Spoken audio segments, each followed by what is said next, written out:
Trump joke overshadows U.S. women's Olympic success. A distasteful joke by U.S. President Donald Trump has overshadowed the achievement of female athletes at the Winter Olympics, says USA women's ice hockey captain Hillary Knight. USA won both men's and women's ice hockey gold for the first time at the Milan Cortina Games this month. The men's team received a congratulatory call from Trump, who invited them to his State of the Union address and said he would have to ask their female counterparts as well, or he probably would be impeached. The women's team later declined an invitation from Trump to attend Tuesday's speech in Washington, D.C. It was sort of a distasteful joke, and unfortunately that is overshadowing a lot of the success of just women at the Olympics carrying for Team USA and having amazing gold medal feats, five-time Olympic medalist Knight told ESPN. The men's team was criticized after several players appeared to laugh when Trump made his comment, but Knight said, "I think there's a genuine level of support there and respect. That's being overshadowed by a quick lapse.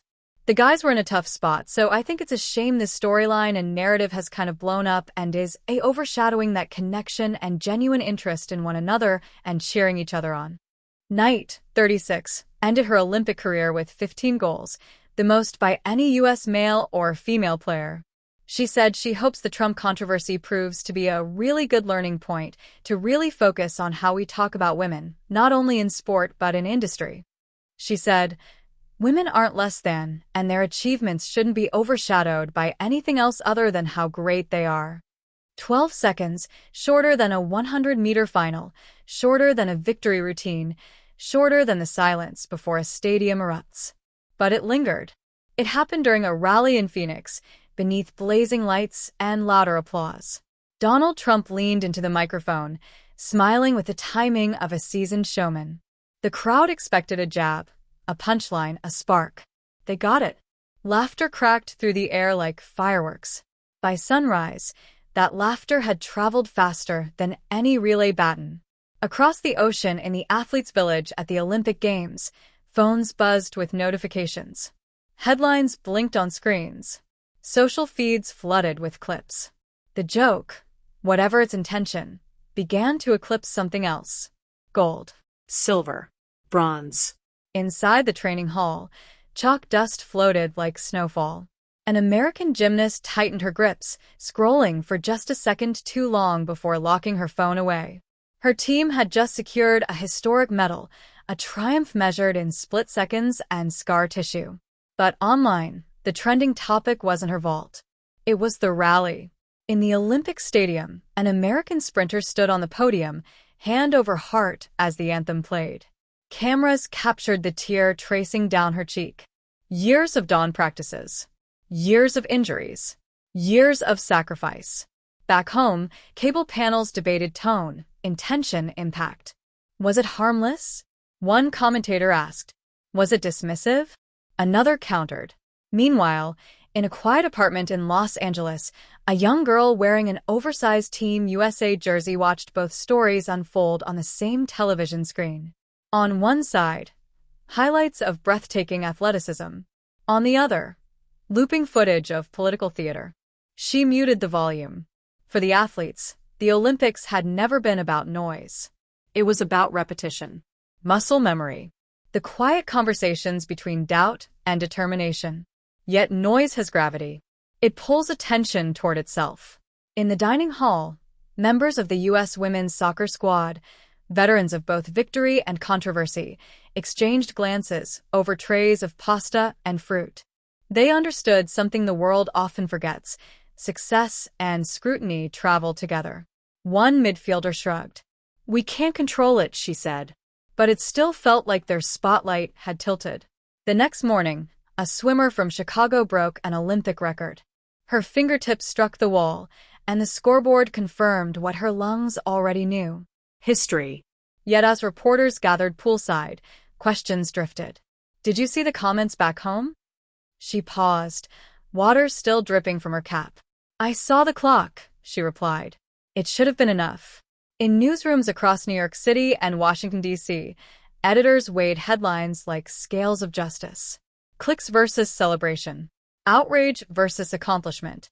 The calculus of attention is rarely sentimental. The joke, dissected frame by frame, grew heavier than the medals themselves. But something quieter was happening, too.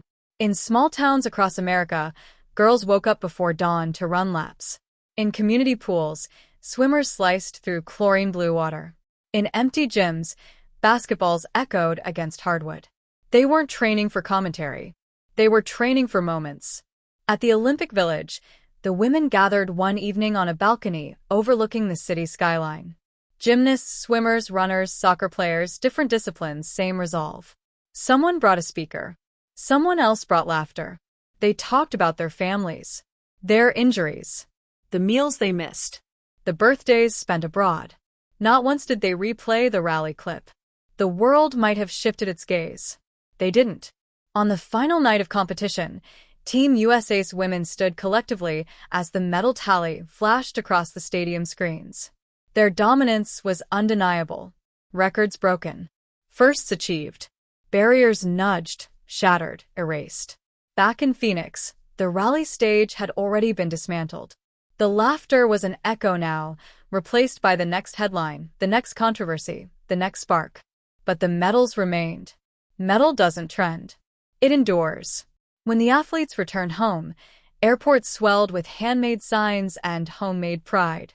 In Chicago, the record-breaking swimmer was greeted by hundreds chanting her name. In Los Angeles, the gymnast's old training gym hung a banner across its entrance. She started here. The young girl in the oversized jersey watched the parade from the curb, waving a small American flag. She didn't mention the joke. She didn't care about trending topics. She cared about the runner, who finished with a torn hamstring. The goalkeeper, who saved 2 penalties. The sprinter who leaned at the line and won by a whisper. Overshadowing is a trick of perspective. It depends on where you stand. From a cable studio, controversy may look enormous. From a podium, beneath the weight of a gold medal, it looks small. In the end, 12 seconds of laughter could not erase 12 years of preparation. A rally could not outrun a relay. A punchline could not outshine a podium. The headlines eventually shifted. They always do.